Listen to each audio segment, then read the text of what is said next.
ہوا ہے. ہم کرتے کیا ہیں کہ جب ہم سے کوئی غلطی ہوتی ہے اور اس غلطی کا ہم خمیازہ بھگتتے ہیں، بجائے توبہ کرنے کے اس غلطی کو صحیح قرار دینے کی کوشش میں لگ جاتے ہیں.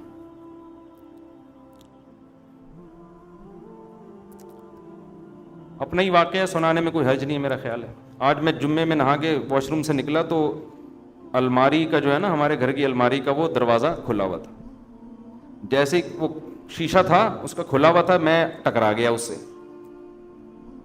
تو گھر میں نے بچوں کو کہا کہ بھائی یہ بند کرنا چاہیے تھا نا، کوئی بندہ ٹکرا سکتا ہے. تو GHQ سے جواب آیا کہ خود بھی انسان کو دیکھنا چاہیے.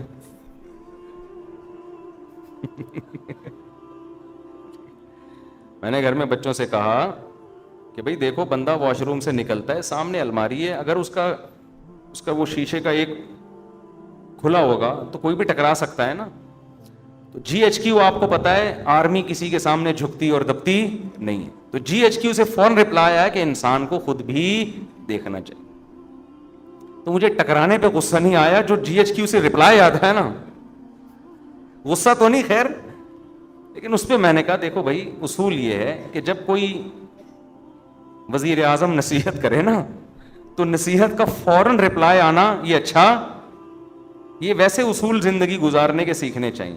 اس وقت انسان کہتے سوری، اس وقت کیا کہتے سوری، یہ ٹھیک ہے چلو. گھروں میں جھگڑے یہیں سے تو ہوتے ہیں. اب ہم تو خاموش ہو گئے کیوں، آگے GHQ کے آگے کون بول سکتا ہے. لیکن ہوتا کیا ہے، آدمی پھر جواب میں دیتا ہے. میں جب آپ سے کہہ رہا ہوں کہ اس کا دروازہ بند ہونا چاہیے، ہم باہر نکلیں، ٹکرا گیا، یہ میری غلطی ہے آپ کی غلطی ہے؟ ایک تو غلطی آپ کی، اوپر سے آپ کہہ رہے ہو کہ آپ کو دیکھنا چاہیے. بھائی میں تو ایک دم سے نکلوں گا نا باہر، تو وہ جواب آگے سے آئے گا، بھائی آپ کے بھی تو چشمہ نہیں لگا ہوا نا، نظر تو ٹھیک ہے، ہم سے غلطی ہو گئی، کھڑکی کھلی رہ گئی ہے، دروازہ کھلا رہ گیا، تو آپ کو بھی تو نظر آ رہا ہے نا. اب بتاؤ اس مسئلے کا قیامت تک کوئی حل ہو سکتا ہے؟ میں جواب میں کہوں گا نہیں، میری غلطی نہیں ہے، کیونکہ انسان جب اچانک نکلتا ہے اور پٹ کھلا ہوا ہو تو ٹکرائے گا. آنکھ بھی پھوٹ سکتی ہے، سر بھی پھٹ سکتا ہے. اگلا جواب میں کہ اس وقت ٹکرائے گا بشرطے کہ آنکھیں بند ہوں، کھلی ہوئی ہوں تو نہیں ٹکرائے گا. گھروں میں جھگڑے یہیں سے شروع ہوتے ہیں، پھر جو لڑائیاں ہوتی ہیں، پھر آگے ابے تو سنتی نہیں ہے، ایک تو میں نصیحت کر رہا ہوں اور پھر اوپر سے جواب دے رہی ہے، پھر یہ وہ، پھر جناب سالے آ گئے ہو، یہ تو تم سے جب سے شادی ہوئی ہم پچھتا رہے ہیں یار، تمہارا تو کبھی سر ٹکرا رہا ہے، کبھی تمہارے پاؤں ٹکرا رہے ہیں، کبھی تمہارے گھٹنے ٹکرا رہے ہیں، کبھی تم پھسل رہے ہو، تمہارا تو کام ہی ہے، تم تو اندھے ہو، تم تو بہرے ہو، تم تو کاڑے ہو، تم تو لنجے ہو، تم تو ٹنڈے ہو. داماد کو جو نا معذور بنا کے طلاق ہے، نصیحت سنتی نہیں ہے. تو اس کا طریقہ یہ ہوتا ہے کہ GHQ سے جب کوئی رپلائی آئے فوراً کیا کر لو، خاموش. اچھا سوری، ہماری غلطی ہے. کس کی غلطی ہے بھائی؟ ہم ٹکرائے، کسی کی غلطی ہے؟ ہم چپ ہو گئے. بعد میں نے کہا یار تھوڑا سا سمجھا دینا چاہیے، سمجھا دیا، سن لیا انہوں نے کہ بھائی جب بھی کوئی نصیحت کرے نا فوراً آگے سے جواب. اصول ہے یہ، زندگی گزارنے کا اصول ہے. کوئی بڑا بھی جب سمجھا رہا ہو بیٹے کو، بیٹا یوں، بیٹا آگے سے جواب نہ دینا شروع کر دے، نہیں اصل میں ایکچولی، بھائی تو سن لے چپ کر کے تھوڑی دیر، تیرا باپ ہے وہ کون ہے؟ جب نصیحت کر رہا ہے نا، ہمارے والد صاحب کا تو عادت تھی، وہ نصیحت کر رہے اور ہم آگے سے جواب دے دینا، ہمیں پتا تھا والد صاحب کا پارا. پھر وہ کہتے تھے تمہاری اس غلطی پر اتنا غصہ نہیں آ رہا، یہ جو تم لوگوں میں سننے کی صلاحیت نہیں ہے نا، یہ زیادہ بڑا جرم ہے، یہ زیادہ بڑا جرم ہے. دیکھو جو آدمی سنتا نہیں ہے نا اس میں تکبر ہوتا ہے، وہ سمجھتے میں غلط ہو ہی نہیں سکتا. یہ اس کی علامت ہوتی ہے کہ آپ فوراً آگے سے جواب دیں. آپ فرض کر لیں کہ یار میں کون سا فرشتہ ہوں، میرے میں غلطی ہو سکتی ہے، یہ والی اگرچہ نہیں ہے لیکن ہو تو سکتی ہے نا، تو سن لو یار. زیادہ زیادہ یہ ہو جائے گا میں چھوٹا آپ بڑے، تو کوئی بات نہیں، اس سے کیا ہو جاتا ہے. جو مصنوعی عزت حاصل کرنے کی کوشش کرتا ہے وہ کبھی بھی بڑا نہیں بنتا. بڑے ہمیشہ متواضع لوگ بنتے ہیں. آج گھروں میں لڑائیاں بہت دفعہ اس لیے ہوتی ہیں، خواتین چپ نہیں ہوتی آگے سے، معذرت کے ساتھ. مرد جب کچھ بات کہتا ہے نا غصے میں تو عورت کو چاہیے چپ، خاموش ہو جائے. بعد میں سمجھا دے میاں کو آپ نے یہ جو ارشاد فرمایا تھا ایکچولی یہ غلطی اندھے کون تھے آپ. جب بات چلی جاتی ہے نا تو پھر وہ اتنا مسئلہ نہیں ہوتا. اب آپ گھر میں جا رہے ہیں, گلاس سامنے رکھا ہوا ہے نا, پاؤں لگا, ٹھوکر لگ جاتی ہے, تو انسان کہتے ہیں گلاس کس نے رکھا. آگے سے بچے جواب دیں یا جی ایچ کی اسے جواب آئے کہ آپ بھی تو دیکھ رہے تھے نا کہ سامنے پڑا ہوا ہے. یہ کیا ہوتا ہے, یہاں سے کیا شروع ہو جاتے ہیں فسادات, کہ بھائی اب غلطی کی توجیہ کرنے کی ضرورت نہیں ہے, بول تو ٹھیک ہے بھائی آئندہ. تو خیر جلدی سے بات کو سمیٹ کے ختم کروں, وقت پورا ہو گیا ہے. تو شیطان کیا کرتا ہے میرے بھائی, گناہ کو آپ کی نظر میں مزین کر دیتا ہے, جن میں ایک بہت بڑا گناہ ہے دنیا سے دل لگانا.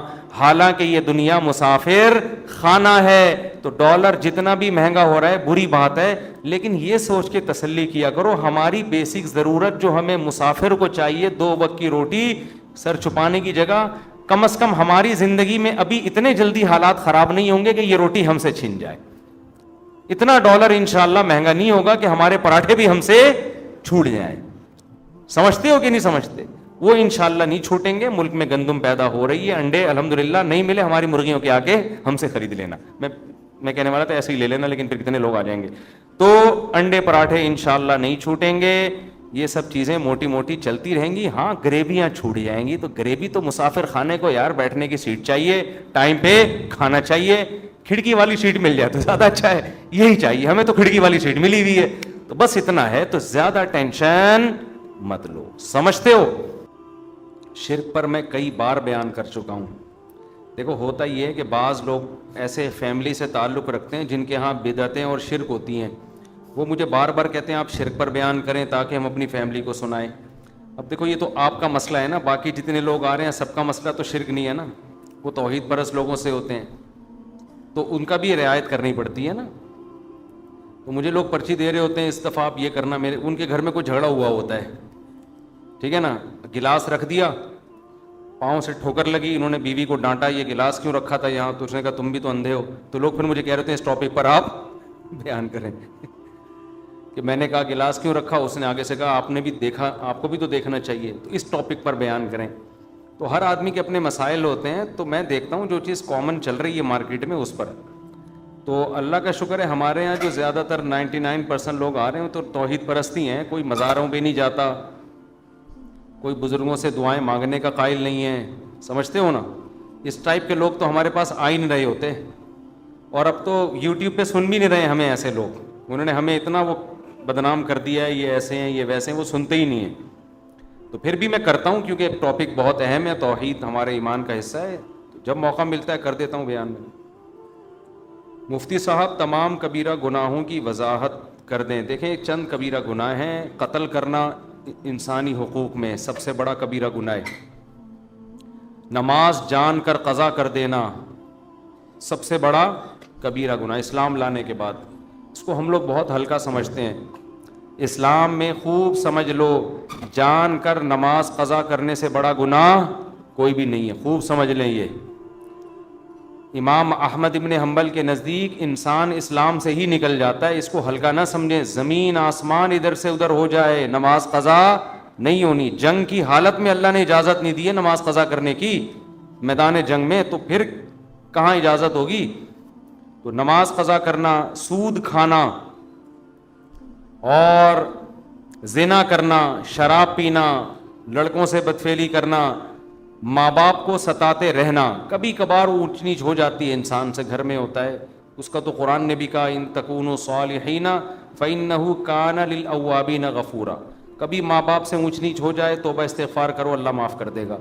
تو وہ تو ہر گھر میں ہی ہوتی ہے, لیکن ان کو مستقل ٹارچر کرتے رہنا یہ بھی کس میں داخل ہے؟ کبیرہ گناہ میں. رشتہ داری توڑنا, خونی رشتوں کو, چچا ماموں خالہ پھوپھی بہن بھائی, یہ بہت قریبی رشتے ہیں, ان میں توڑ پیدا کرنے کی کوشش کرنا یہ صغیرہ گناہ نہیں ہے. اگر آپ کی ایک سال بھائی سے بات چیت ہی نہیں ہوتی, بہن سے بات چیت ہی نہیں ہوتی, قطع تعلق کیا ہوا ہے, تو حدیث میں تو آتا ہے رشتہ داری توڑنے والا جنت میں داخل نہیں ہوگا. یہ بہت خطرناک ہے, اس کو کسی طرح سے جوڑ کی کوشش میں لگ جایا کرو. اور بد نظری کبھی کبھار ہو جائے تو صغیرہ گناہ ہے, بار بار کرتے رہو گے تو وہ بھی کبیرہ میں داخل ہے. آج کل ایک حیا کے خلاف مسئلہ ہینڈ پریکٹس کی عادت لڑکوں کو پڑ گئی ہے. کبھی کبھار ہو جائے تو صغیرہ میں داخل ہے, لیکن یہ کام کبھی کبھار نہیں ہوتا, جو کرتا ہے وہ کنٹینیو کرتا رہتا ہے, تو وہ بھی پھر کبیرہ میں داخل ہو جائے گا. تو اس طرح کے ہیں, جھوٹ بولنا, چھوٹے موٹے جھوٹ ادھر کی ادھر چھوٹی موٹی ٹوپیاں لوگ کرا دیتے ہیں, کبھی کبھار ہلکا پھلکا جس سے کوئی نقصان بھی نہیں ہو رہا کسی کو بڑا, تو یہ صغیرہ میں داخل ہے. اور پوری آپ نے پگڑیاں لا کے پہنانا شروع کر دی, ٹھیک ہے نا, اس جھوٹ کی بیس پر لوگوں کی عزتیں اچھل رہی ہیں اور حق اور باطل میں خلط ملط ہو رہا ہے, تو یہ کس میں داخل ہوگا؟ کبیرہ گناہ میں. تو قرآن کہتا ہے ان تجتنبوا کبائر ما تنہون عنہ نکفر عنکم سیئاتکم, اگر تم کبیرہ گناہوں سے بچو گے ہم چھوٹی موٹی خطائیں معاف کر دیں گے. تو یہ سب کبائر, ویسے داڑھی کاٹنا بھی کبیرہ گناہ میں داخل ہے معذرت کے ساتھ, ٹھیک ہے نا, کیونکہ یہ بھی ایک دفعہ نہیں ہوتا, کنٹینیو لگا رہتا ہے جسم کے ساتھ. عورت اگر پردہ نہیں کرتی ہے, پردہ کبھی کبھار بے پردگی ہو جاتی ہے, صغیرہ میں داخل ہے. مستقل عادت ہے, کبھی پردہ ہی نہیں کرتی, جیسے عورتیں جو بے پردہ ہوتی ہیں وہ تو کبھی بھی نہیں کرتی, پھر وہ تو وہ پھر کبیرہ میں داخل ہے.